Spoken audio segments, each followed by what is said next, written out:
सुनिए डॉक्टर श्याम सुंदर पराशर जी की अद्भुत कथा। आज की इस द्वितीय दिवसीय कथा के प्रथम भाग में भक्तों, आप लोग श्रीमद् भागवत कथा के प्रभाव से किस प्रकार से ज्ञान और वैराग्य भी एकदम स्वस्थ हो उठे, इस महिमा को, इस गुण को आज आप लोग इस कथा के माध्यम से सुनेंगे। तो ध्यान से इस कथा को सुने भक्तों। श्री राधे। तो क्या चाहते हो? बोले जो मनुष्य जाने अनजाने में अनेक प्रकार के पाप कर्म कर लेता है, क्या उन पापों से भी छुटकारा इस भागवत के श्रवण से होगा? होगा तो कौन कौन से पाप कट सकते हैं ये बताओ। तब सनकादिक बोले, नारद जी कौन कौन से प्रश्न पापों का खत्म करो। हम तो कहते हैं ये मानवाः पाप कृतस्तु सर्वदा, जिस मानव ने पाप ही पाप निरंतर किए हों, सर्वदा पाप कृतम, हर समय पाप करता रहा। और क्रोधाग्नि दग्धा, क्रोध की आग में दिन रात जलता रहता हो। कुटिलाश्च कामिनः, जिसका मन कुटिल है, कामी है, ऐसे पतित पापी भी सप्ताह यज्ञेन कलौ पुनन्दिते। कल काल में श्रीमद् भागवत को सप्ताह विधि से श्रवण करने से परम पुनीत हो जाएंगे। अच्छा, तो ऐसा कोई उदाहरण है आपके पास कि कोई पापी श्रवण करके मुक्त हुआ हो, शुद्ध हुआ हो? बोले हाँ हाँ बिल्कुल है। तो दीजिए कोई प्रमाण। तब सनकादिकों ने नारद जी को एक ऐतिहासिक प्रसंग सुनाते हुए कहा कि बहुत ध्यान से सुनो नारद जी, इसके सुनने से भी पाप नष्ट होते हैं। एक तुंगभद्रा नामक नदी है, कर्नाटक में है। उसी के तट पर एक गांव में एक पंडित जी रहते थे, नाम था आत्मदेव शास्त्री। बहुत विद्वान थे। विद्वान लोग उन्हें विद्वानों में भास्कर मानते थे, द्वितीय में वह भास्कर। उनकी धर्मपत्नी का नाम था श्रीमती धुंधली, जो पति से सर्वथा विपरीत। 24 घंटे लड़ाई झगड़े में ही उसको आनंद आता था। पर ब्राह्मण विद्वान थे, समझदार थे, इसलिए निर्वाह कर लेते थे। पर मन में एक ही पीड़ा कि भगवान ने कोई संतान नहीं दी। इस बात को लेकर एक दिन इतने चिंता में डूब गए ब्राह्मण देवता कि गृहम त्यक्त्वा वनं गतः, घर को छोड़ के जंगल में भाग गए और संकल्प लिया बिना संतान के अब मैं जिंदा नहीं रहूंगा। आत्महत्या करने का विचार जंगल में बैठ के कर रहे थे और बैठे बैठे अकेले जंगल में रो रहे थे, जोर जोर से फूट फूट के रो रहे थे। इतने में एक सन्यासी महात्मा वनवासी विचरण करते हुए जा रहे थे। उन्होंने रोने की आवाज सुन ली तो ब्राह्मण के पास चले आए। स्वरूप से पहचान गए कोई विप्र देवता है। प्यार से पूछ दिया, कथम रोदसी विप्रत्वम काते चिंता बलीयसी। ब्राह्मण आप ऐसे क्यों रो रहे हो? ऐसी कौन सी चिंता तुम्हें खाए जा रही है जिसके कारण तुम जंगल में आकर के इतना चीख चीख के रो रहे हो? क्या बात हो गई? ब्राह्मण चरणों में गिर पड़े। किम ब्रवीमि ऋषे दुखम पूर्व पापेन संचितम। महाराज जी मैं अपना क्या कष्ट बताऊं, पूर्व जन्मों का कोई पाप हमारा उदय हुआ है। भगवान ने मुझे सब कुछ दिया है, समाज में मेरी प्रतिष्ठा है, धन पैसे की कोई कमी नहीं, पर संतान के बिना सब बेकार लगता है। सब सुना। संत सुन करके मन ही मन मुस्कुराए कि एकांत जंगल में ब्राह्मण रो रहा था तो मैंने तो सोचा कि ठाकुर जी की याद में ही रो रहा होगा जंगल में, पर ये तो बेटा के लिए रोने बैठा है। तो प्यार से समझाने का प्रयास किया। सुनो ब्राह्मण देवता, मुंचा ज्ञानम प्रजारूपम बलिष्ठा कर्मणो गति विवेकम तो समासाद्य त्यज संसार वासना। वो विप्र अज्ञानम मुंच, आपने जो अज्ञान पाल रखा है मन में कि बेटा होने से मैं परम सुखी हो जाऊंगा, ये सबसे बड़ा अविवेक है तुम्हारा। मुंचा ज्ञानम, इस अज्ञान को छोड़ो, क्योंकि गहना कर्मणो गति, कर्मों की गति बड़ी गहन होती है। यदि विधाता ने भाग्य में नहीं लिखा तो सिर पटक के मर जाओ, नहीं मिलने वाला। तो जो मिला है उसका आनंद लो, जो नहीं मिला है उसके पीछे क्यों भागते फिर रहे हो। प्राप्त को पर्याप्त समझ के प्रसन्न रहना सीखो, अप्राप्त के पीछे पड़ करके अपनी शांति भंग न करो। पर हम लोगों की मानसिकता ऐसी है, जो वस्तु अनुपलब्ध है हमको उसी में सुख दिखता है, ये मिल जाए तो हम सुखी हो जाए। जो मिला है उसका आनंद नहीं लेते, जो नहीं मिल पाया है उसको पाने के लिए भागते हैं और उसी में सुख मानते हैं। तो शास्त्र सम्मत बहुत अच्छे ढंग से संत ने समझाया, परंतु ब्राह्मण को समझ में नहीं आया। संत ने उदाहरण भी दिए, यदि संतान में सुख होता तो इतिहास की कथा पुराणों में आपने पढ़ी होगी। ब्राह्मण देवता राजा सगर के 60,000 बच्चे हुए थे, 60,000। जब उनका यज्ञ का घोड़ा चुरा ले गए इंद्र, कई पीढ़ियों को तपस्या करके गंगा जी को लाना पड़ा, क्योंकि कपिल भगवान से जब प्रार्थना करी कि इनका कैसे उद्धार होगा, तब बोलो कि गंगा जी स्वर्ग से आवे तभी ये मुक्त होंगे। तब राजा सगर के बेटा असमंजस के अंशुमान के दिलीप के भगीरथ, इन्होंने सभी ने लगातार तपस्या करी।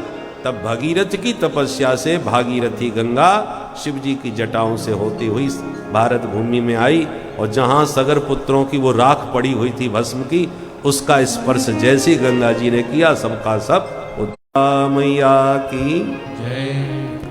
तो इतिहास सुना करके संत ने ब्राह्मण को समझाया, 60,000 बच्चों ने क्या सुख दिया बाप को। और भी कई उदाहरण दिए। राजा अंग बड़े धर्मात्मा हुए थे और बेटा हो गया बैन। बैन इतना दुष्ट हुआ कि उसने तो सनातन धर्म पर ही बैन लगा दिया कि कोई पूजा पाठ नहीं कर सकता मेरे राज्य में। दुखी होकर के राजा को राज्य छोड़ के भागना पड़ा, और राज्य की एक गुफा में छुप करके शांति से भजन किए कि इस नालायक से हम क्या कहें, इकलौता बेटा है। दुखी होके छोड़ के भागना पड़ा पिता को। ऐसे हजारों उदाहरण हैं, इनसे सीखो, समझो, और ये बेटे का भूत अपने मन से निकालो। कुछ नहीं रखा बेटा बेटियों में, तो फिर सुख कहां मिलेगा महाराज जी। महात्मा बोले, सन्यासे सर्वथा सुखम, सच्चा सुख सन्यास में है। दुनियादारी को बिल्कुल मन से निकाल दो और भगवान के भजन में एकांत में शांत होकर के बैठ जाओ, फिर देखो जिंदगी का क्या आनंद है। असली रस वहीं मिलेगा। मन ना हो तो मेरे साथ चलो, मैं दिखाता हूं। सब संत सुखी विचरंत मही, स्वच्छंद होके धरती पर विचरण करो बिना किसी से मोह ममता किए, फिर देखो जिंदगी का क्या आनंद है। पंडित जी हाथ जोड़ के बोले, सुनो महाराज जी, तुम बाबा बैरागी क्या समझोगे कि बेटे का सुख क्या होता है। क्षमा कीजिए, मुझे आपका प्रवचन बिल्कुल पसंद नहीं आया। मुझे तो केवल आपका आशीर्वाद चाहिए कि बेटा हो जाए। यदि बेटा मुझे मिल गया, जिंदगी में सब कुछ मैंने पा लिया, मुझे मेरे घर में किसी बात की कमी नहीं है। अरे सन्यासी लोग क्या समझें गृहस्थ जीवन का आनंद। पुत्रादि सुख हीनोयम संन्यासः शुष्क एव ही। सन्यासी बाबा को स्वयं पंडित जी प्रवचन देने लगे, पढ़े लिखे तो थे ही, उल्टा प्रवचन दिया। पुत्रादि सुख हीनोयम, तुम सन्यासियों के पास क्या सुख है, ना पत्नी है, ना पुत्र है, ना परिवार है। बीमार पड़ जाओ तो कोई चाय पिलाने वाला नहीं है, पड़े रहो कहीं भी, ये कोई जिंदगी है। अरे हम लोगों को देखो, गृहस्थ सरसो लोके पुत्र पौत्र समन्विता है। छोटे छोटे बच्चों की किलकारियों से आंगन गूंजता रहता है। तनिक भी छींक आ जाए तो पत्नी चाय बना करके ले आती है, बात बात पे बच्चे सब सेवा में खड़े रहते हैं। तो हम लोगों गृहस्थ जीवन का आनंद ही कुछ और हो। इसलिए महाराज जी मुझे प्रवचन नहीं सुनाओ, केवल आशीर्वाद दो कि मुझे बेटा हो जाए, मैं सब कुछ पा गया। बाबा जी ने समझ लिया जबरदस्त भूत चढ़ा है भाई इस पर तो बोले सुनो पंडित जी, हम भी ज्योतिष के थोड़े जानकार हैं और अब तुम्हारे माथे की रेखा पढ़ करके अपनी ज्योतिष विद्या के बल पर यह विश्वास पूर्वक कह सकते हैं कि सप्त जन्मावधि तब पुत्रो नैव च नैव च, इस जन्म की छोड़ दो 7 जन्म तक तुम्हें कोई संतान योग नहीं है, कोई बच्चा बच्ची होने वाला नहीं। इतना सुनते ही ब्राह्मण को इतना सदमा लग गया, बड़ी जोर से धरती में सिर पटक दिया। महात्मा जी घबरा गए, अरे पंडित जी क्या कर रहे हो भैया, मर जाओगे। पंडित जी बोले हम तो घर से मरने के लिए निकले थे महाराज जी, पर आपका दर्शन हुआ तो मैंने सोचा आप मेरा कष्ट दूर करोगे, विधाता ने आपको मेरे पास भेजा होगा, पर आपने तो मेरा कष्ट 7 गुना और बढ़ा दिया। इस जन्म की छोड़ दो 7 जन्म की आपने और सुना दी। अब मेरे कपाल में क्या लिखा है मुझे नहीं मालूम, और इतना कह देता हूं कि यदि आपने मुझे संतान नहीं दी तो अब ठीक नहीं होगा। बाबा जी बोले ठीक नहीं होगा का क्या मतलब, नहीं दिया तो क्या करोगे। बोले नोचे त्यजाम्य हम प्राणास्तुदग्रे शोक मूर्छिता, मैं दोबारा सिर पटक के आपके चरणों में अभी आत्महत्या कर लूंगा, तो मैं तो मर जाऊंगा पर आपको भी ब्रह्म हत्या लगेगी, याद रखना। अब बाबा जी की धड़कन तेज हो गई, हे भगवान कछु लेना न देना मगन रहना। हम तो मस्ती से जंगल में घूम रहे थे कि पंडित जी से अच्छी राम राम कर लिए तो मेरे कोई ब्रह्म हत्या लगा रहा है। हाथ जोड़ के संत बोले सुनो जी हमको जाने दो, फिर तुम्हें जो मर्जी आवे सो करते रहना। बोले नहीं त्वदग्रे, सब तुम्हारे सामने ही करूंगा महाराज, तुम्हारे चरणों में मरूंगा। अब बाबा जी बड़े धर्म संकट में, यदि ये मर गया तो सचमुच मेरे को ब्रह्म हत्या लगेगी, कैसे पिंड छुड़ाऊं। तो बगल में एक बाबा जी के पास फल रखा था, उसी को निकाल करके पंडित जी को हाथ में रख दिया। बोले सुनो सुनो, इदम भक्ष्य पत्निया त्वं ततः पुत्रो भविष्यति, ये फल अपनी पत्नी को खिला देना, मेरा आशीर्वाद है, गारंटी से बेटा ही होगा। इतना सुन के तो पंडित जी आनंद में उछल पड़े, वाह संत बड़े दयालु होते, मुझे विश्वास था महाराज जी मुझ पर जरूर कृपा करेंगे। और लंबा चौड़ा प्रणाम करके फल लेके पंडित जी भागे। दूर से ही आवाज लगाई, अरे सुनती हो देखो क्या लाया हूं तेरे लिए। पंडितानी भीतर से भागती हुई आई, आज सवेरे से गायब है, लगता कोई तगड़ा माल कहीं से लेके आ रहे हैं। क्या लाए हो जी। बोले देख कितना सुंदर फल है, अब फटाफट खा ले। पंडितानी ने माथा पकड़ा, हे भगवान, गला फाड़ के तो ऐसे बुला रहे थे जैसे दिवाली पर मेरे लिए 9 लखा हार लेके आए हो। अरे यार मैंने क्या आज तक फल नहीं खाया जो एक फल मुझे दिखा रहे हो। पंडित जी बोले भाग्यवान बात पूरी तो सुन, ये ऐसा वैसा फल नहीं है, बहुत बड़े सिद्ध महात्मा ने दिया है और ये गारंटी से कहा है कि इसको खाएगी तो पक्का तेरे को बेटा होगा। अच्छा,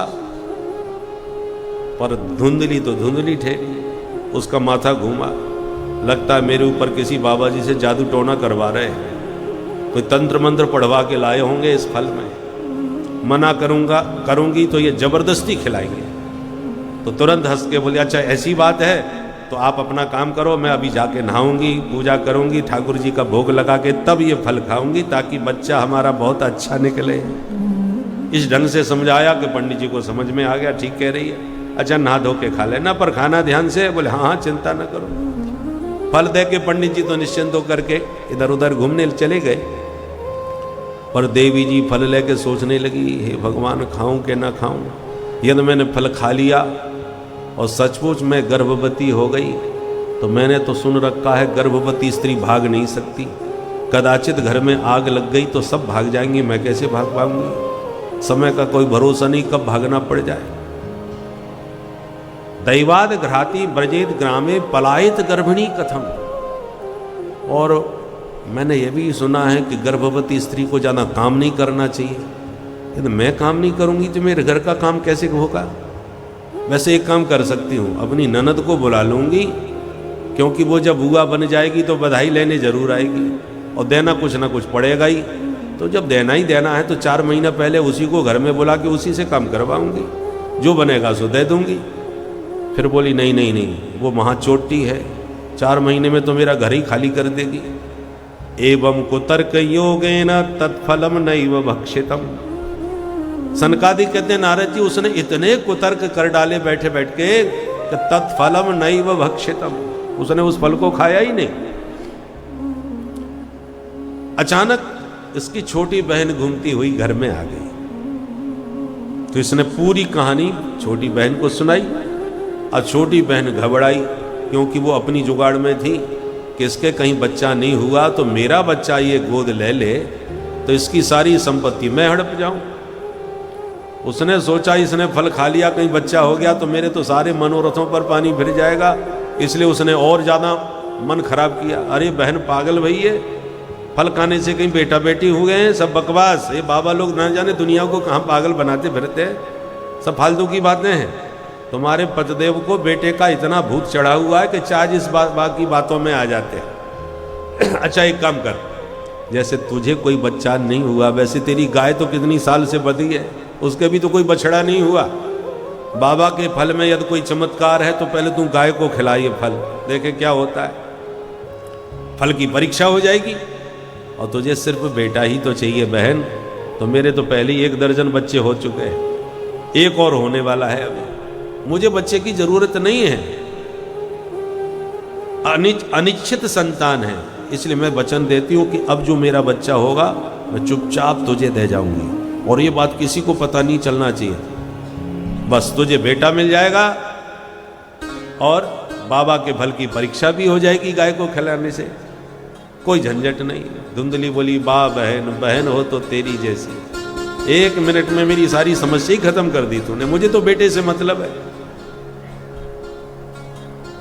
दोनों के बीच में बातें हुई, किसी को पता नहीं चली, और सब समय पाकर के छोटी बहन के बेटा हुआ। उसने चुपचाप रात में धुंधली को दिया, और धुंधली ने अपने पतिदेव को सवेरे बता दिया, महाराज देखो आज रात में बच्चा हो गया। और पंडित जी खुशी के मारे नाचने लगे, पूरे गांव वालों में मिठाइयां बंटवाई। और उसके 3 महीने के बाद साधेनु सुसवेर्भक, पंडित जी की गाय के भी एक सुंदर शिशु का जन्म हो गया।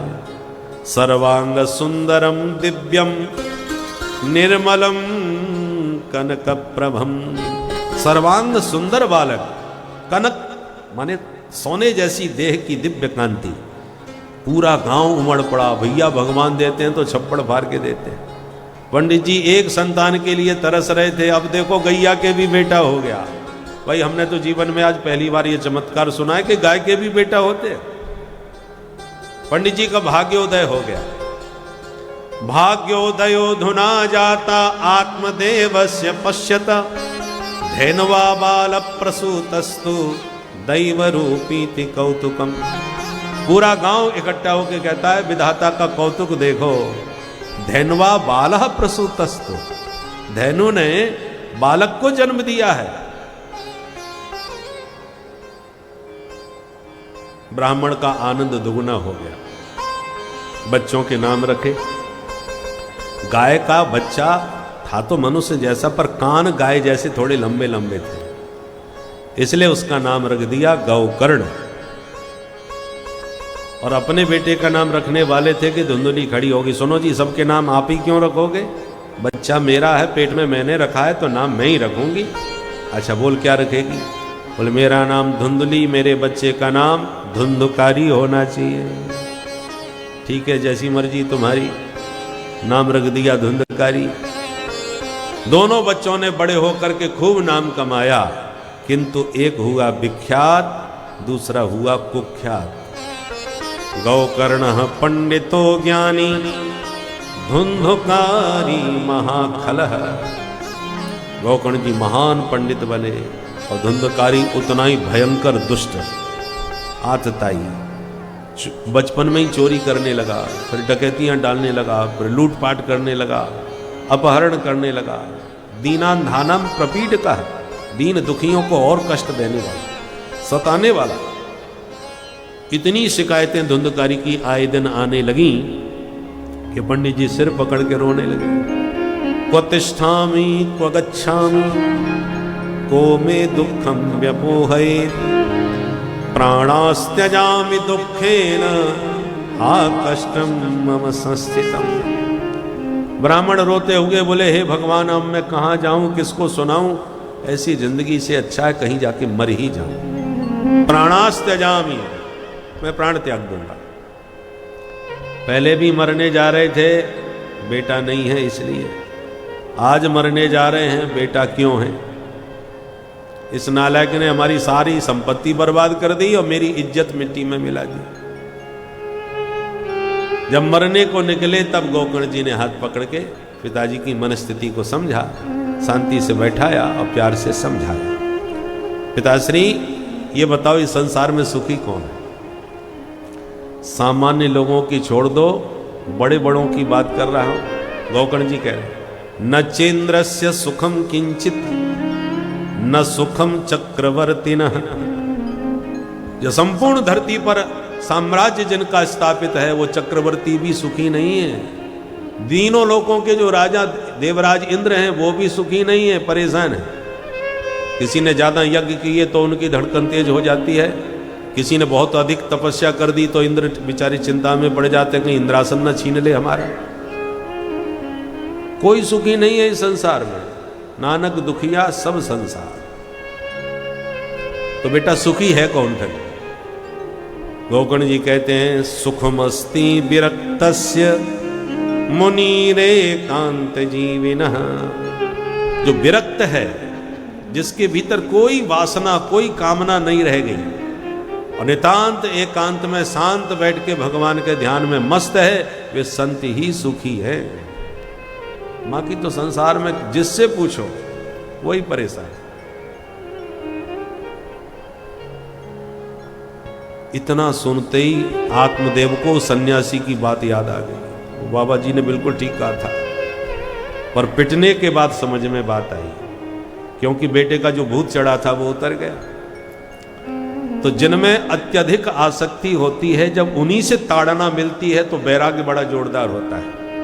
बोलो राधे राधे राधे। एक बार लोहा और सोना आपस में बातें करने लगे। सोने ने लोहे से पूछा कि मित्र, जैसे तुम पिटते हो वैसे हम भी पिटते हैं, पर हम तुम्हारी तरह चिल्लाते नहीं, तुम बहुत चीखते हो। सोने की पिटाई की कहां आवाज होती है पता ही नहीं चलता, और लोहा पिटता है तो पूरे मोहल्ले को पता चल जाता है। तो सोने ने पूछा, तू इतना क्यों चिल्लाता है?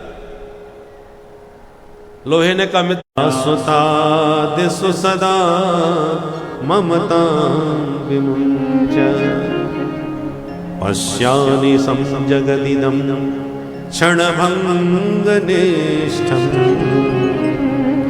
वैराग्य राग रसिको भव भक्ति निष्ठः धर्मं भजस्व सततं त्यज लोक धर्मान् सेवस्व साधु पुरुषान् जहि काम तृष्णा अन्यस्य दोष गुण चिंतन माशु मुक्त्वा सेवा कथा रस बहो नितरां पिबत्वम्।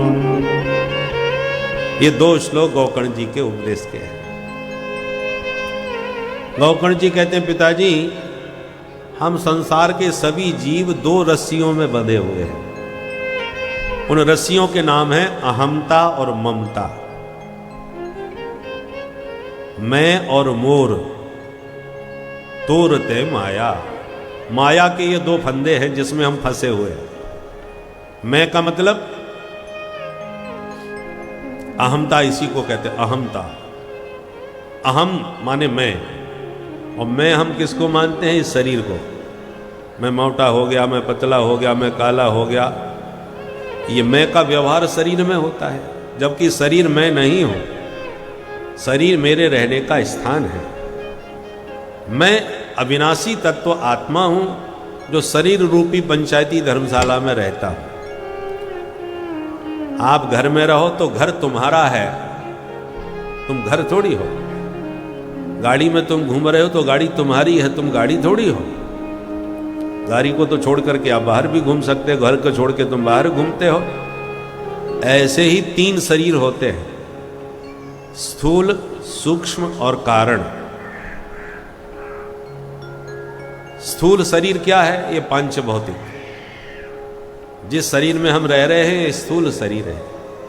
क्षिति जल पावक गगन समीरा, क्षिति जल पावक गगन समीरा, पंच रचित अति अधम शरीरा, पंच रचित अति अधम शरीरा, पंच रचित अति अधम शरीरा, पंच रचित अति अधम शरीरा, अति अधम शरीरा। अधम शरीरा। पुराने जमाने में लोग पंचों के द्वारा पंचायती धर्मशाला बनवाई जाती थी। पंचों ने कुछ कुछ अपनी तरफ से दान दिया और उसको संकलित करके धर्मशाला बना दिया यात्रियों के लिए, आओ रहो और जाओ। ऐसे ही हम यात्री हैं सब।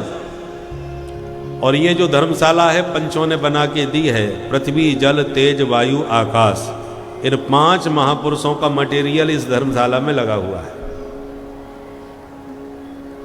हम और आप किराएदार हैं।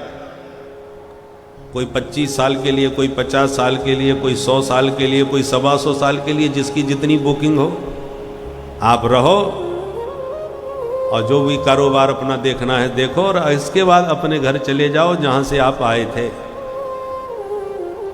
इस रहस्य को जो जानते हैं वो धर्मशाला में लोग रहते हैं, पर उसमें आसक्ति नहीं रखती। ये धर्मशाला है, खाली करके जाना है, सबको पता होता है। घर में आप दीवार में एक कील भी ठोकोगे तो 10 बार सोचोगे दीवार खराब होगी। धर्मशाला में आपको सोचने की जरूरत नहीं पड़ेगी, अपना है ही नहीं। ममता जहां होती है, ममत्व जहां होता है, मेरापन, उसमें आसक्ति बहुत होती है। धर्मशाला में, होटल में रहो, उसमें कोई आसक्ति आपकी नहीं होगी। इतना विवेक सबको है कि खाली करके जाना है। तो जो इस शरीर रूपी धर्मशाला में यह विवेक बना के रखते हैं कि हमें खाली करके जाना पड़ेगा, वो इसमें बहुत आसक्ति नहीं रखते। पर अनासक्ति का मतलब ये भी नहीं है कि धर्म शरीर पर ध्यान ही न दो। शरीर माध्यम खलु धर्म साधनम, सारे साधन शरीर से ही किए जाते हैं। आप चाहे किराए के मकान में रहो, चाहे धर्मशाला में रहो, चाहे अपने घर में रहो, साफ सफाई से तो रहना चाहिए, पर आसक्ति बहुत नहीं रखना चाहिए, क्योंकि ये मकान खाली करना पड़ेगा, काया कुटी खाली करना पड़ेगा।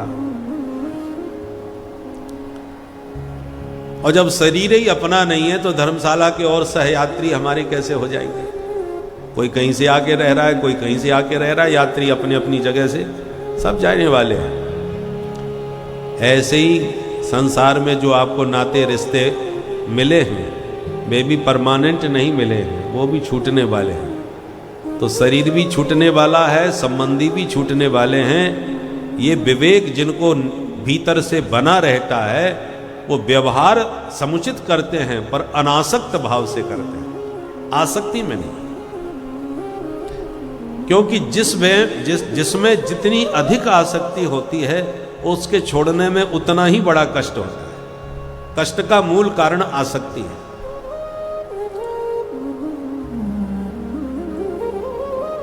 आपने दुकान पर जाके कोई वस्तु खरीदी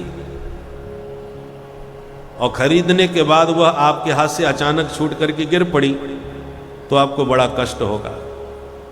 और वही वस्तु 2 मिनट पहले डायरेक्ट दुकान से उस दुकानदार के हाथ या तुम्हारे ही हाथों से खरीदने पहले गिर गई होती तो कष्ट नहीं होता, क्योंकि अपनी है ही नहीं, वस्तु वही है। पर जहां जितना मेरापन जुड़ जाता है उसके नष्ट होने में या त्यागने में उतना ही कष्ट होता है। इसलिए मैं और मोर तोर तय माया, माया के ये 2 फंदे हैं, मैं और मेरा। बस इसी फंदों से मुक्ति पानी है, वही जीवन मुक्त महापुरुष होते हैं। मरने के बाद मुक्ति मिलेगी कि नहीं मिलेगी ये तो परोक्ष विषय है। मुक्ति वो है जो जीते जी मिल जाए। इसी जीवन में रहते हुए आप सबसे मुक्त हो जाएं, अनासक्त हो जाएं, तो जीते, इसको कहते हैं जीवन मुक्ति का आनंद। जीवन मुक्त महापुरुष, बड़े बड़े सिद्ध संत ऐसे ही तो मुक्त अवस्था में घूमते हैं, मुक्त हो जाते हैं जीते जी। ना उनकी शरीर में आसक्ति है, ना संसार में आसक्ति है, वो मस्ती से घूमते हैं। इसलिए गोकर्ण जी कहते हैं, पिताजी वैराग्य राग रसिको भव। राग माने आसक्ति, और राग को विगत कर दो, निकाल दो, उसी का नाम वैराग्य। अभी राग करके पिताजी आपने क्या अनुभव किया वो तो आप समझ ही गए। अब थोड़ा सबसे राग हटा करके एक उस वैराग्य के आनंद का भी अनुभव करके देखो। वैराग्य राग रसिको भव, वैराग्य के रसिक बन के देखो। और अन्यस्य दोष गुण चिंतन माशु मुक्त्वा, किसी भी व्यक्ति के ना गुण देखो ना दोष देखो। भाई दोष ना देखो ये बात तो समझ में आती है, गुण क्यों ना देखो? बोले इसलिए मत देखो, जब किसी के विशेष गुण आपको दिखाई पड़ेंगे तो उस व्यक्ति में आपकी आसक्ति बढ़ेगी। गुण में आकर्षण होता है और दोष के प्रति घृणा होती है। न तो आसक्ति ठीक है न घृणा। दोष दर्शन करना है तो अपने भीतर देखो, जीवन में हमने आज तक क्या किया। अपने जब जिस दिन आप आत्मनिरीक्षण करने लगोगे तब पता चलेगा हमें कितने दोष भरे पड़े ईमानदारी से। पर दूसरों के दोष हमें बहुत दिखाई पड़ते हैं, अपना दोष पर हमारा ध्यान ही नहीं जाता।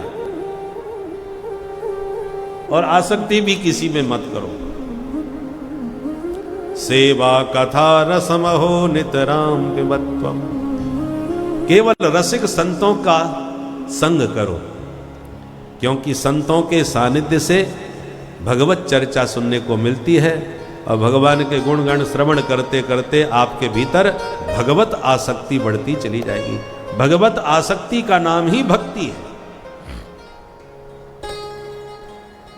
एक एक शब्द हृदय में उतर गया और आत्मदेव को सुदृढ़ वैराग्य हो गया।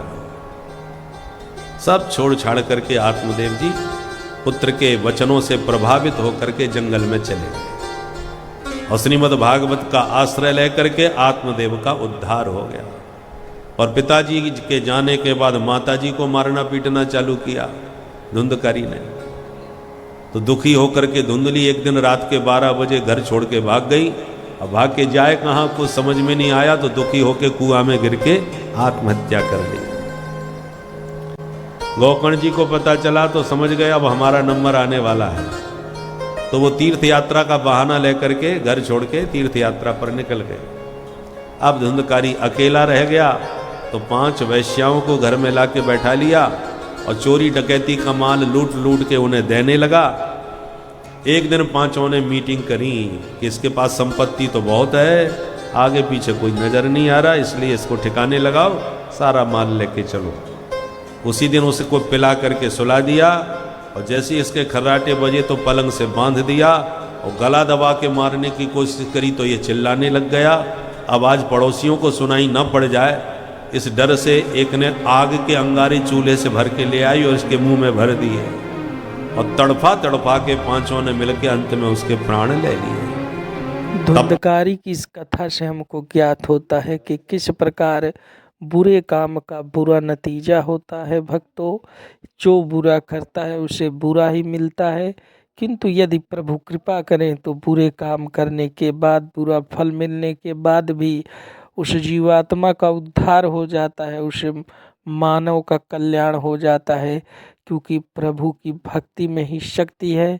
एक आत्मा रूप में परिवर्तित हुए धुंधकारी ने जब भगवान की 10 अवतारों की कथा और खासकर भगवान कृष्ण के पावन चरित्र को सुना तो उनके अंदर जो भक्ति उत्पन्न हुई, उस भक्ति से उनके अंदर सारे पापों का जो समावेश था वह चलकर भस्म हो गया और उनके भस्म होते ही वह अधोगति से पुनः सद्गति को प्राप्त हुए। तो यह इतनी महिमा श्रीमद् भागवत की है कि जीवित तो जीवित, मृत जीवात्मा का भी कल्याण इस कथा के सुनने से हो जाता है। तो इसीलिए इस कथा को सुनते रहिए भक्तों। श्री राधे। घटना का पता चला तो गया में जाकर के श्राद्ध किया गौकर्ण ने आत्मदेव अपने माता पिता और भाई के लिए। श्राद्ध तर्पण करके जब घर आए गौकर्ण जी तो रात में आराम कर रहे थे कि अचानक एक भेड़ का बच्चा आंगन में घूमता नजर आया, तो लाठी लेके भगाने लगे तो एकदम वो भैंसा बन गया, फिर एकदम हाथी बन के खड़ा हो गया, फिर एकदम इंद्र जैसा चमचमाता हुआ देवता बन गया, फिर मनुष्य बन के बड़ी जोर से रोना चालू कर दिया। गौकर्ण जी तो डर गए, ये क्या बला है भाई। सकर मेसा सकर धस्ती पुनश्च महिषो भवत।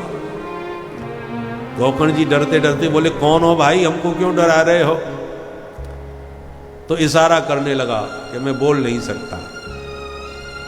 तो गौकर्ण जी ने हाथ में जल लिया और मंत्र पढ़ के जो उसके मुंह पर मारा, तुरंत वाक शक्ति उसकी जागृत हो गई और हाथ जोड़ के बोला, अहम भ्राता त्वदीयोस्मि धुंधुकारीति नामत स्वकीयेनैव दोषेन ब्रह्मत्वं नाशितं मया। भैया मैं तुम्हारा ही भाई धुंधकारी हूँ, मैंने कितने पाप कर्म किए हैं, उन कुकर्मों की कोई गिनती नहीं है। उन्हीं पापों का परिणाम है कि मेरा ब्रह्म तेज नष्ट हो गया और आज मैं भूत बना भवन में भटक रहा हूँ, अकाल मौत मारा गया हूँ, यहीं पर मेरा शरीर दबा हुआ है। जब तक उसका विधिवत संस्कार नहीं होगा मेरा उद्धार होने वाला नहीं। गौकर्ण जी बोले, पर मैं तो तेरे लिए श्राद्ध करके आया हूं। श्राद्ध से प्रेत तर जाते हैं। धुंधकारी बोला, 100 श्राद्ध कर लो, कुछ नहीं होने वाला, क्योंकि हम नंबर 1 के हैं, छोटे मोटे न समझना हम। गौकर्ण जी बोले, ठीक है भैया, हम तुम्हारे उद्धार का संकल्प लेते हैं, पर इस समय तुम पधारो, हमें तुमसे बड़ा डर लग रहा है। धुंधकारी गायब हो गए। रात भर सोए नहीं गौकर्ण जी, रात भर यही सोचते रहे मैं क्या करूं। सवेरा होने पर विद्वानों, क्षेत्र के सारे विद्वान बुलाए, विद्वत गोष्ठी हुई। समस्या रात भर की गौकर्ण जी ने सभी को सुनाई और कहा, आप लोग समाधान दीजिए, मेरे भाई का उद्धार कैसे हो। कोई समाधान कहीं से नहीं मिला। तो सूर्य भगवान के सूर्य उपासक थे गौकर्ण जी। सूर्य भगवान से कहा, तो व्यम नमो जगत साक्षिन ब्रूहि में मुक्ति हेतुकम। हे प्रत्यक्ष नारायण सूर्य प्रभु, आप ही बताओ मेरे भाई का उद्धार कैसे हो। तब सूर्य भगवान ने कहा, श्रीमद्भागवतान मुक्ति सप्ताहम वाचनम कुरु। गौकर्ण अपने भाई को विधिवत सप्ताह से श्रीमद्भागवत श्रवण कराओ, सप्ताह विधि पूर्वक, निश्चित मुक्त हो जाएगा। गौकर्ण जी ये बात सूर्य भगवान से सुन के बड़े प्रसन्न हुए और आषाढ़ मास के शुक्ल पक्ष में गौकर्ण जी ने आयोजन किया। हजारों श्रोता भी आए और धुंधकारी भी आया। पर भूत प्रेतों का शरीर वायु प्रधान होता है, हमारे शरीर में पृथ्वी तत्व की प्रधानता है और भूत प्रेतों के शरीर में वायु तत्व की प्रधानता होती है, इसलिए वायु रूप होते हैं, वो कहीं भी घुस जाते हैं। तो कथा सुनने बैठता है पर हवा के झोंके से उड़ के चला जाता है। तो कथा नहीं सुन पा रहा था, क्या करें।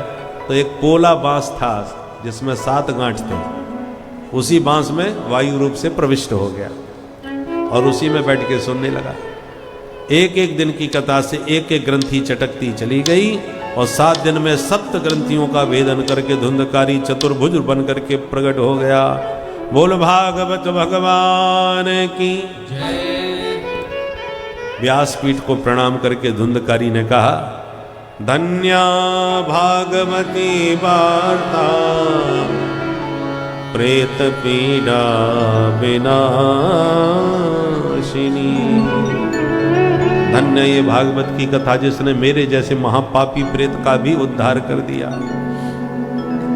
इतने में एक विमान आया, भगवत पार्षदों ने हाथ पकड़ के धुंधकारी को उसमें बैठाया, ले जाने लगे तो गौकर्ण जी ने रोका। सुनो सुनो, जाते जाते एक हमारा प्रश्न का उत्तर देते जाओ।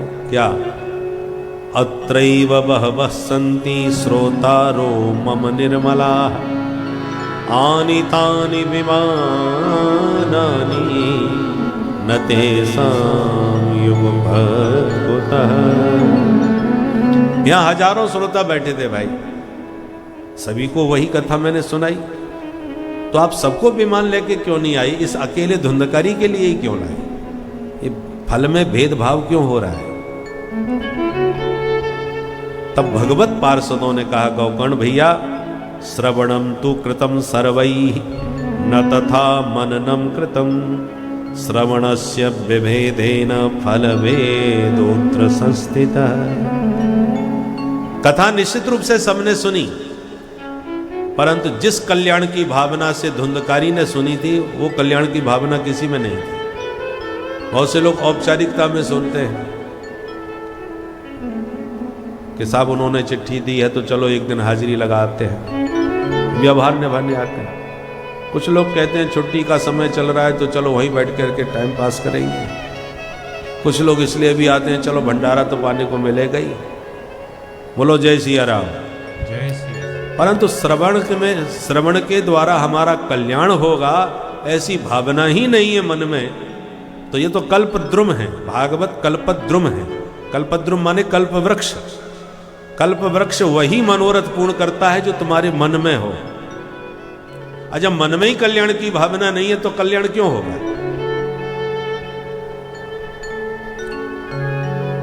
ऐसा कह के धुंधकारी को लेके चले गए, और श्रोता सुन करके उदास हो गए। गौकर्ण जी बोले, ये दास बैठा है, आप उदास न होइए, हम दोबारा आपको कथा सुनाएंगे। तो अगले महीने श्रावण शुक्ल में पुनः भव्य आयोजन गौकर्ण जी ने किया, और दूसरी बार सभी श्रोता इतने सावधान होकर के बैठे थे, सुन रहे थे। तो दूसरी कथा का जब विश्राम हुआ तो सनकादिक कहते, नारद जी, जितने श्रोता उतने ही विमान आकाश मंडल से प्रकट हो गए, और साक्षात श्री हरि ने प्रकट होकर के गौकर्ण को उठा करके अपने हृदय से लगा लिया। और जैसे हमारे राम जी अवधपुर वासियों को विमानों में बैठा के अपने साकेत धाम ले गए थे, ऐसे ही गौकर्ण जी सारे श्रोता समुदाय को साथ में लेकर के भगवान के परम पद को प्राप्त हो गए। बोल भागवत भगवान की अयोध्यावासिन पूर्वम यथा रामेण संगता तथा कृष्णेन ते नीता गोलोकम योगी दुर्लभम। बड़े बड़े योगींद्र मुनींद्रों के लिए जो दुर्लभ गति है, वो गौकर्ण जी ने अपने श्रोताओं को प्रदान कराई। अब तुम ही बताओ नारद जी, जब धुंधकारी जैसा नंबर 1 का महापापी प्रेत योनि में पड़े होने पर भी पवित्र हो गया, तो छोटे मोटे कोई पापी तर जाए तो उसमें कौन आश्चर्य की बात है। बोल भागवत भगवान की। अब अंतिम अध्याय में विधि बतलाई, कैसे कथा सुननी और कहनी चाहिए। डॉक्टर जब दवा देता है तो खाने की विधि बताता है कि खाने के बाद इसको लेना चाहिए दूध से या पानी से या गर्म पानी से। तो ऐसी हर चीज की विधि होती है। भागवत तो करे तो कैसे करे, तो सबसे पहला बताया। अच्छा ये बताओ महाराज, भागवत में खर्चा कितना हो जाता है? आज भी प्राय सबसे पहला प्रश्न यही लोग करते हैं, कितना खर्चा हो जाएगा? तो पहले खर्चे की ही बात बताइए। बोले विवाहे यादृशम वित्तम तादृशम परिकल्पयेत। क्या बढ़िया दृष्टांत दिया। बोले कोई तुमसे कहे कि बेटी के विवाह में कितना खर्चा हो जाएगा जरा बताओ, तो कोई बता सकता है क्या? कोई नहीं बता सकता, सब अपने अपने हिसाब से करते हैं। गरीब बेचारा 10,000 में भी अपनी बिटिया का विवाह कर देगा, तो कोई 10 लाख में करता है, तो कोई 10 करोड़ में करता है, तो कोई महाराज 5,000 करोड़ में भी करते हैं। तो इसका कोई मूल्यांकन नहीं कर सकते कि कितना खर्चा आप, सब भागवत सब करा सकते हैं, पर अपनी अपनी शक्ति सामर्थ्य के अनुसार उसका स्वरूप बनाना चाहिए। मुख्य स्वरूप यह है कि व्यासपीठ पर वक्ता को बैठाए, व्यासपीठ का सुंदर निर्माण कराए, परंतु वक्ता का चयन कैसे करें, वक्ता के लक्षण बतलाए। विरक्तो वैष्णवो विप्रो वेद शास्त्र विशुद्ध कृत दृष्टांत कुशलो धीरो वक्ता कार्योति निस्पृह। सबसे पहला वक्ता का लक्षण है कि वो वैराग्य में प्रतिष्ठित हो, बहुत प्रपंची न हो, बहुत संसार में आसक्त न हो, निष्प्रपंच विरक्त वक्ता होना चाहिए, पहला लक्षण। दूसरा, वैष्णव होना चाहिए, भगवत भक्त होना चाहिए। तीसरा, विप्र होना चाहिए, क्योंकि ये ब्रह्म विद्या है। श्रीमद् भागवत क्या है? वेदों का भाष्य है। तो ब्रह्म विद्या किसी ब्राह्मण के मुख से ही सुनने पर फलीभूत होती है, और केवल जाति मात्र का ब्राह्मण ना हो, ब्राह्मणोचित कर्म करने वाला भी हो। माने जन्म से भी ब्राह्मण हो और कर्म से भी ब्राह्मण हो। विप्र शब्द का अर्थ क्या होता है? विप्र किसे कहते हैं? जन्मना ब्राह्मणो गेयः संस्काराद् द्विज उच्यते विद्याभिर्च भवेद विप्रः त्रिभिर श्रोत्री मुच्यते। ब्राह्मण कुल में जन्म लिया हो, फिर द्विजाति संस्कार माने जनेऊ संस्कार विधि विधान से उसका हुआ हो। द्विज का मतलब है जिसका दूसरा जन्म हुआ हो। तो दूसरा जन्म कब होता है? जब हमारा जनेऊ संस्कार होता है। जनेऊ के बाद ही दूसरा जन्म होता है। और ब्राह्मण क्षत्रिय वैश्य तीनों का उपनयन का विधान है, वो उनका दूसरा जन्म हो जाता है। और जब वेदादि शास्त्रों का वो विधिवत अध्ययन करता है गुरुकुल में, तब उसकी संज्ञा होती है विप्र। तो किसी विप्र की वाणी से भागवत सुनना चाहिए। और विद्वान होने के साथ साथ दृष्टांत कुशलः, समझाने में निपुण होना चाहिए। विद्वान बहुत है, परंतु उसकी वाणी इतनी गंभीर है कि लोगों की पल्ले ही नहीं पड़ रही, समझ में ही नहीं आ रहा, तो भी मामला गड़बड़ा जाएगा। वक्तुरे वही तज्जाड्यम श्रोता यत्र न मुध्यते। यद श्रोता की कुछ भी समझ में नहीं आ रहा, तो ये वक्ता की भी जड़ता कहलाती है। तो वक्ता विद्वान होने के साथ साथ दृष्टांत पटु होना चाहिए और निष्प्रिय होना चाहिए, चाटुकार न हो, मुंह देखी बात करने वाला न हो। शास्त्र की बात को बड़ी कुशलता के साथ सरलता पूर्वक हृदयंगम करा सके, बिना किसी भेदभाव के, बिना किसी चाटुकारिता के। ऐसा निष्प्रिय वक्ता व्यासपीठ पर बैठाना चाहिए। और वक्ता जब व्यासपीठ पर बैठा दिया जाए तो फिर उसे व्यक्ति विशेष के रूप में नहीं देखना चाहिए।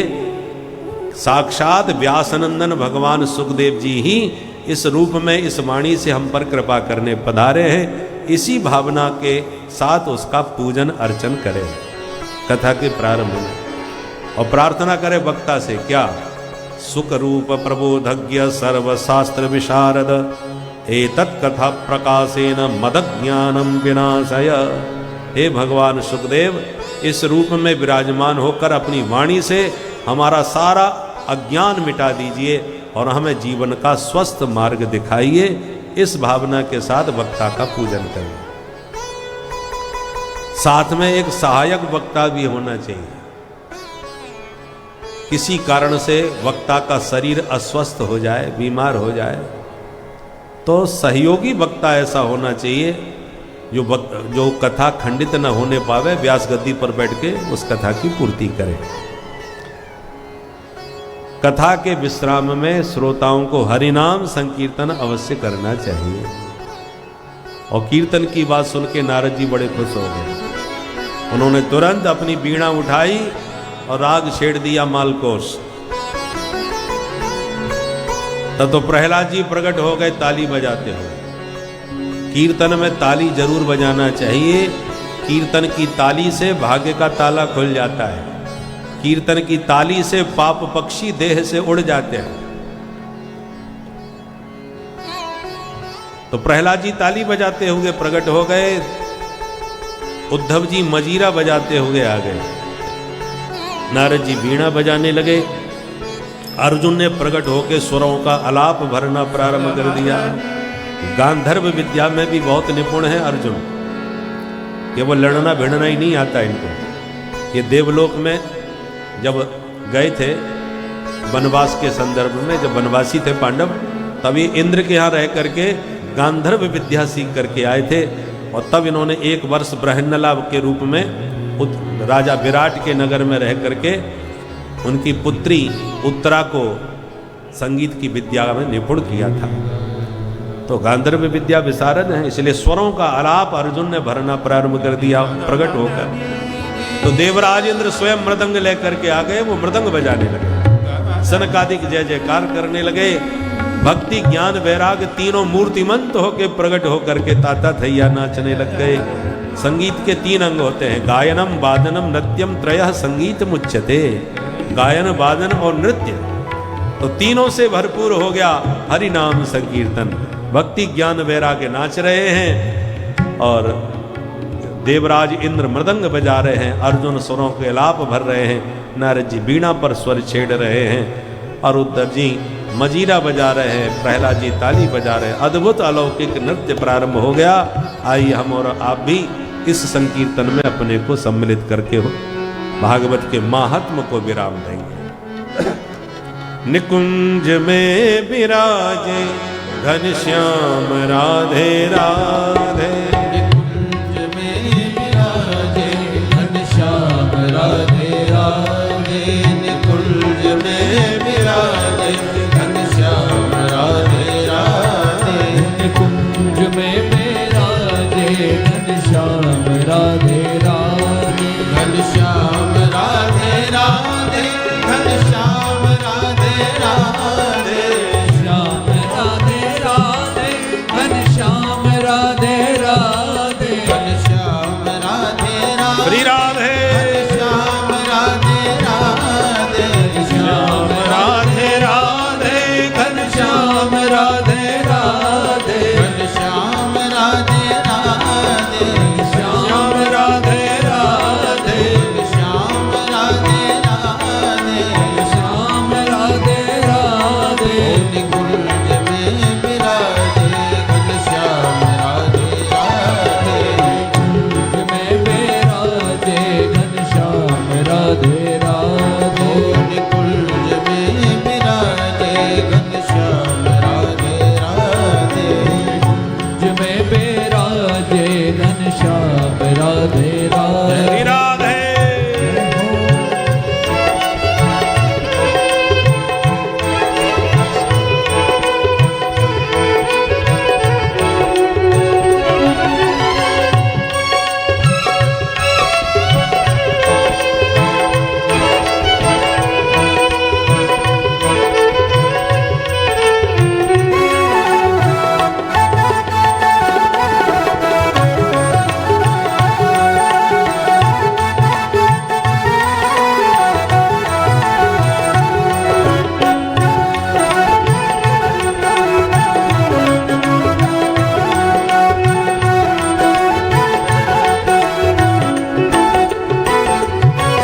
घनश्याम राधे राधे, घनश्याम राधे राधे, श्याम राधे राधे, घनश्याम राधे राधे, घनश्याम राधे राधे, घनश्याम राधे राधे, श्याम राधे राधे, घनश्याम राधे राधे, जय राधे राधे राधे, घनश्याम राधे राधे, राधे राधे राधे, घनश्याम राधे राधे, जय राधे राधे राधे, घनश्याम राधे राधे,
राधा रानी की जय, बरसाने वारी की जय, मोर मुकुट बंसी वारे की जय, जय जय श्री राधे।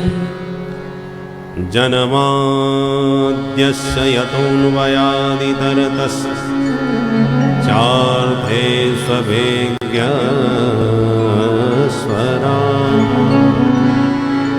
तेने ब्रह्महृदाय आदिकवये मुह्यन्ति यत् सूरयः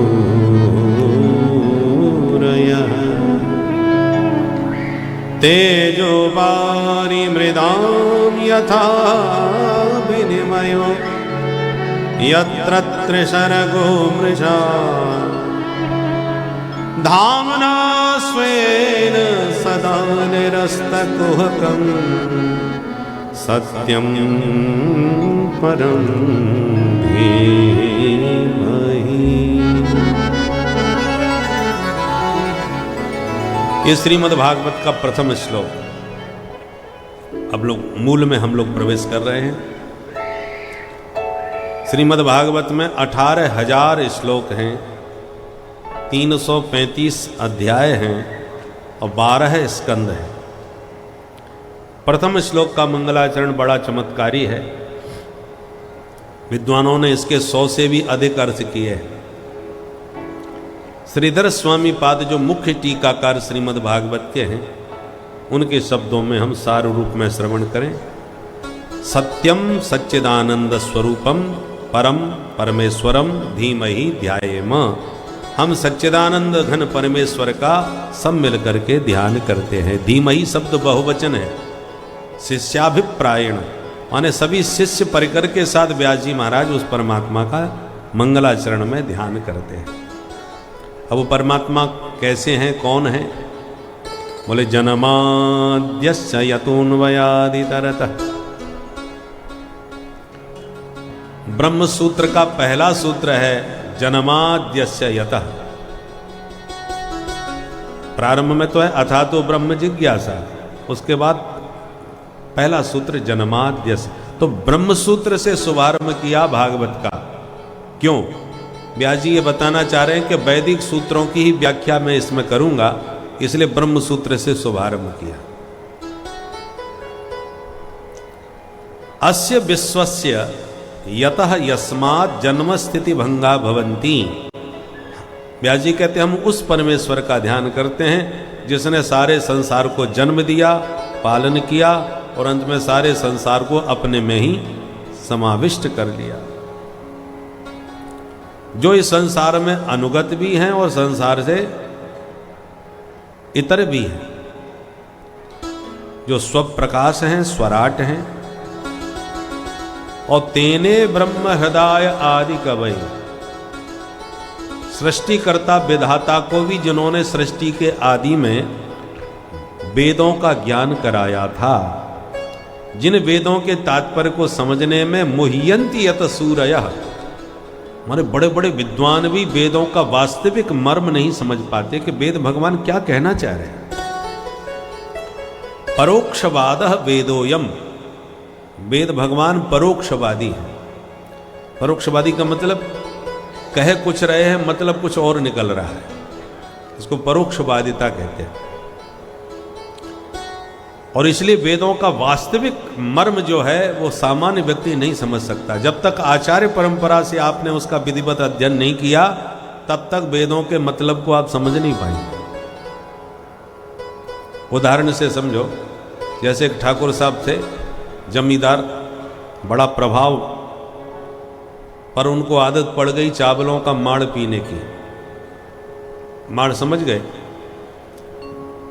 अब तो आजकल तो कुकर में सीटी बज जाती है, तो माड़ का महत्व शायद नई पीढ़ी के लोग नहीं जानते होंगे, पर पुराने लोग पहले जब चावल बनाते थी माताएं, तो चावल का पानी बहा देती थी, तो चावल का तत्व उस पानी में आ जाता था, उसको माड़ कहते थे।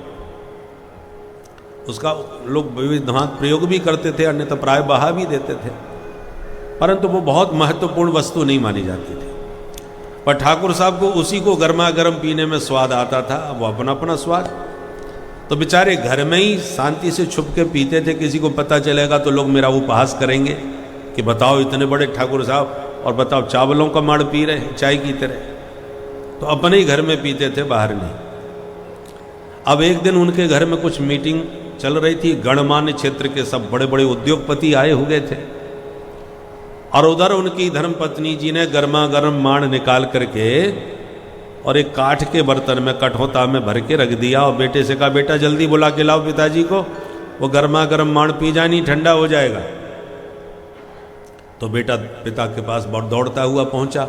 वहाँ मीटिंग चल रही थी उनकी अध्यक्षता में, तमाम लोग बैठे हुए थे।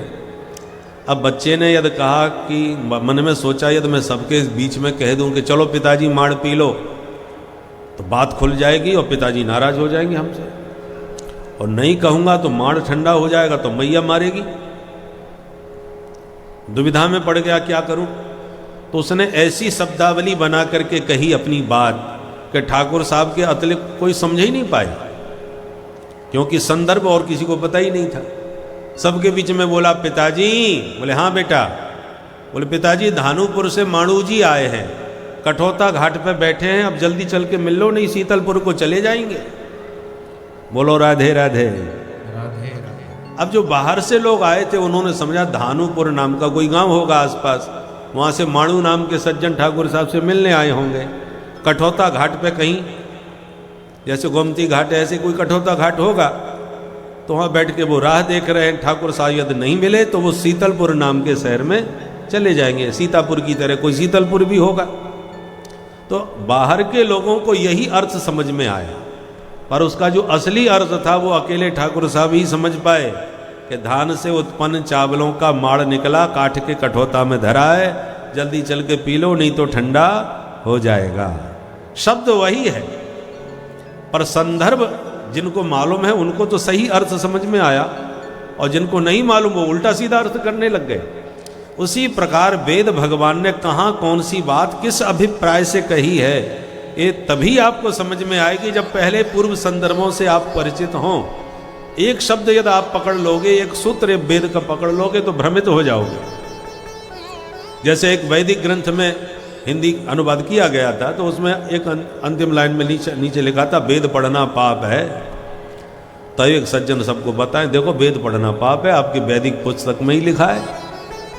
तो लोग भ्रमित होने लगे। और एक पढ़े लिखे सज्जन थे, उन्होंने कहा भाई थोड़ा आगे पीछे भी तो समझो, आगे पूरी बात तो पढ़ो। पन्ना पलट के देखा तो दूसरे पन्ने पर लिखा था अशौच अवस्था में, माने अपवित्र अवस्था में। तो आपने इतना तो पढ़ा दिया कि वेद पढ़ना पाप है, आगे भी तो देखो अशौच अवस्था में, माने अपवित्र अवस्था में वेद पढ़ोगे तो पाप लगेगा। तो जब तक संदर्भ आगे पीछे का ठीक से पता न हो तब तक बात समझ में नहीं आती और लोग भ्रमित हो सकते हैं। इसलिए अल्पज्ञ व्यक्ति जब धर्मशास्त्र पढ़ने लगता है तो सरस्वती माँ कांपने लगती है कि मूर्ख हमारे शब्दों का कहीं विकृत अर्थ न कर दे, उल्टा सीधा अर्थ न कर दे। जैसे आपका ऑपरेशन होने वाला हो, डॉक्टर साहब आके कहें भैया जी आराम से लेटे रहना, मैं भी आज जिंदगी में पहली बार ऑपरेशन करूंगा। अब सोचिए सुन के आपको कैसा लगेगा, इस अनाड़ी को सबसे पहले हमें ही मिले। तो अल्पज्ञ व्यक्ति से डर लगता है। उसी प्रकार माता सरस्वती भी डरती है जब अल्पज्ञ व्यक्ति शास्त्र पढ़ते हैं कि मूर्ख हमारे शब्द का उल्टा सीधा अर्थ न कर दे। शास्त्र भी घबराते हैं। बिभित्यल्प श्रुताद वेदो मामयम प्रहरष्यति। इसलिए मुह्यन्ति यत सूरयः, वेदों के तात्पर्य को समझने में विद्वान भी व्यामोहित हो जाते हैं। तेजो वारि मृदाम यथा विनिमयो यत्र त्रिशर्गो मृषा। जिस परमात्मा की सत्य सत्ता के प्रभाव से यह असत जगत भी सत्यवत प्रतीत होने लगता है। जैसे तपती धूप में आप सड़क पर जाओ तो आपको सड़क पर पानी भरा नजर आएगा, पर वो पानी की बूंद भी नहीं होती, केवल सूर्य की किरणों का भ्रम है। इसी को कहते हैं मृग मरीचिका, मृग तृष्णा। तो जैसे मृग तृष्णा का जल दिखाई पड़ते हुए भी झूठा है, ऐसे ही संसार दिखाई पड़ते हुए भी मिथ्या है। परंतु सत्य स्वरूप परमात्मा के माया के प्रभाव से सत्यवत प्रतीत होता है। जैसे स्वप्न, जब तक आप स्वप्न देख रहे हैं आपको बिल्कुल सच्चा लगेगा, परंतु जागे लाभ नहानि कछु, जब कोई जगा देता है तो जो भी आपको सच्चा दिख रहा था स्वप्न में, जगने के बाद सब झूठा हो जाता है। अरे सब फालतू की बातें थी, हम फालतू में डर रहे थे। पर ये झूठा है ये कब पता चला? जब आंख खुल गई। उसी प्रकार जब तक विवेक की, ज्ञान वैराग्य की ये दृष्टि नहीं प्राप्त होगी, ये आंख नहीं खुलेगी, तब तक ये सारा जगत जाल आपको सच्चा ही लगेगा। और जिस दिन आंख खुल गई उस दिन आपको पता चलेगा ये सब झूठा प्रपंच था। ब्रह्म सत्यम जगन मिथ्या।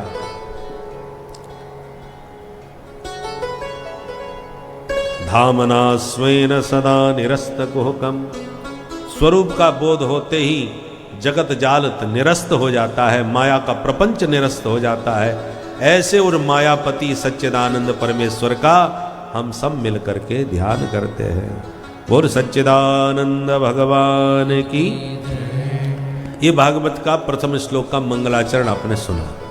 अब इसी की यदि व्याख्या करें तो इसमें कृष्ण जी की वंदना, राम जी की वंदना, दुर्गा मैया की वंदना, भोले बाबा की वंदना, राधा रानी की वंदना, गायत्री मंत्र की वंदना, माने सबकी, माने 100 से अधिक अर्थ इस मंगलाचरण के हो गए हैं। ऐसा चमत्कारी मंगल। पूछा व्यास जी, यदि इसमें ही निष्कपट धर्म का वर्णन किया गया है तो कपटपूर्ण धर्म ही होता है क्या? बोले हाँ बिल्कुल होता है। तो कपटपूर्ण धर्म का लक्षण क्या है? बोले धर्म किसे कहते हैं? धर्म की परिभाषा क्या है?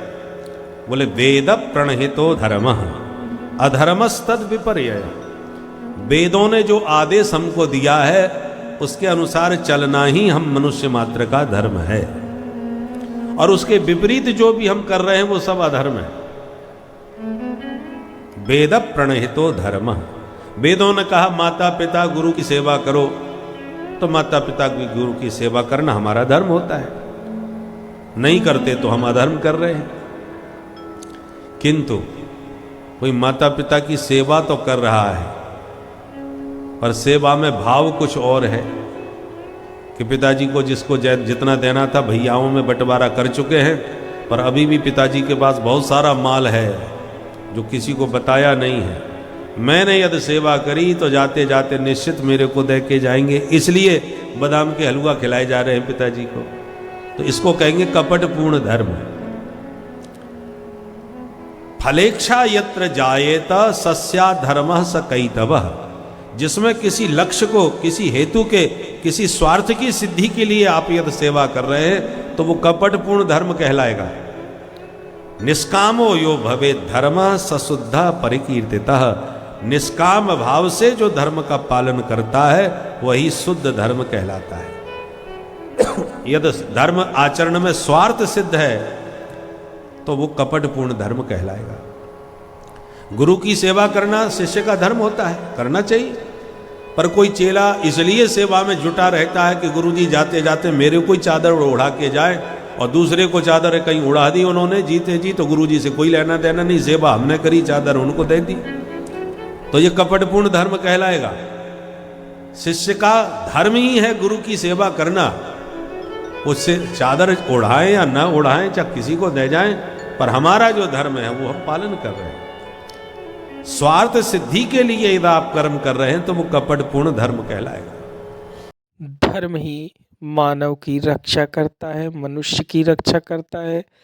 यदि मनुष्य अपने धर्म पर अडिग रहे, धर्म पर चले, तो हर कष्ट से धर्म उसकी रक्षा करता है। किंतु वह धर्म स्वार्थ रहित, कपट रहित होना चाहिए, क्योंकि यदि उस धर्म में स्वार्थ हुआ, कपट हुआ, तो वह धर्म नहीं कहलाएगा। पूर्ण धर्म वही है जो स्वार्थ और कपट रहित हो। इसीलिए प्रभु ने कहा है जहाँ धर्म है वहीं मैं हूँ, और प्रभु जहाँ है वहाँ छल कपट नहीं रह सकता, क्योंकि उन्होंने स्वयं कहा है कि निर्मल मन जन सो मोहि पावा, और मोहि कपट छल छिद्र न भावा। उन्हें निर्मल मन चाहिए, और जैसे ही उन्हें निर्मल मन मिलता है वह उसी मन में विराजमान होते हैं और प्रभु के विराजमान होते ही मन मंदिर बन जाता है और मन ही बंधन एवं मोक्ष का कारण है। यही मानव को बंधन में भी डालता है और जब मन मंदिर हो जाता है तो यही मोक्ष का कारण भी बनता है।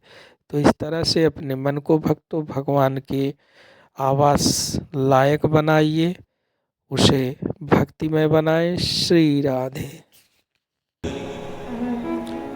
जंगल में सूखी सूखी लकड़ियां उठा के बीन के लाते थे, बाजार में बेचते थे। 2 आना 4 आना जो भी मिल जाता था लकड़ियों का दाम, उसी से अपना राशन पानी खरीद करके ठाकुर जी का भोग लगा के पाते थे और भजन में मस्त रहते थे पति पत्नी। इतने अकिंचन, यदि लकड़ी बीनने न जाए तो भोजन न बने, इतनी दयनीय दशा। उन्हीं के समकालीन संत हो गए हैं श्री नामदेव जी महाराज, महाराष्ट्र के संत थे। एक दिन ठाकुर जी विठल नाथ उनसे बात करते थे, नामदेव जी विठल नाथ जी से बात करते थे, विठल भगवान। एक दिन शिकायत करी कि प्रभु आप अपने भक्तों का ध्यान नहीं रखते। वो देखो पति पत्नी बेचारे दिन भर आपका भजन करते हैं, लकड़ियाँ चुनते हैं, बेचते हैं, आने दो आने मिलते हैं, उससे अपना पेट भरते हैं। अरे कुछ तो उनकी सहायता किया करो प्रभु। आप बातें तो बहुत लंबी लंबी करते हो कि जो सतत मेरा चिंतन करता है उसका योगक्षेम वहन मैं करता हूँ। गीता में आपने कहा है योगक्षेमम वहाम्यहम्। भगवान बोले नामदेव मैं क्या करूं, मैंने बहुत कोशिश करी उनका सहयोग करने की, पर वो सहयोग स्वीकार ही नहीं करते, वो मेरे से कुछ चाहते ही नहीं। बोले कैसे नहीं, यदि आप प्रयास करोगे तो क्यों नहीं लेंगे, वो बेचारे इतने गरीब हैं। बोले अच्छा तुम दे के बताओ। भगवान बोले चलो दिखाता हूं। तो सोने की मुद्राएं, सोने की मोहरें रास्ते में बिखेर दी और बहुत सारी मोहरें बगल में रख दी थैले में, और कुछ बाहर बिखेर दी कि पति पत्नी यहीं से निकलते हैं लकड़ी बीनने के लिए जंगल में, तो एकांत जंगल में जब मुद्राएं मिल जाएंगी तो काम हो जाएगा चकाचक।